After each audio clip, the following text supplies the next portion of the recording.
that's what I'm doing. I don't know how much of that you saw, but that's what I'm doing. I'll be able to pull this one right out of here now.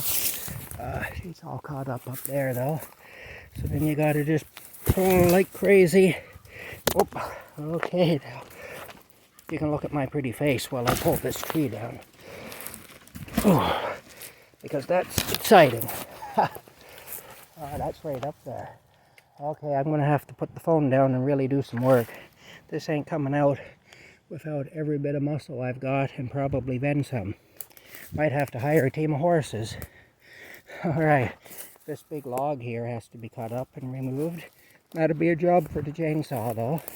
The chainsaw's in the back of the wagon there, the trailer. Anyway, I gotta pull this out and I gotta put more gas in this. More gas in that.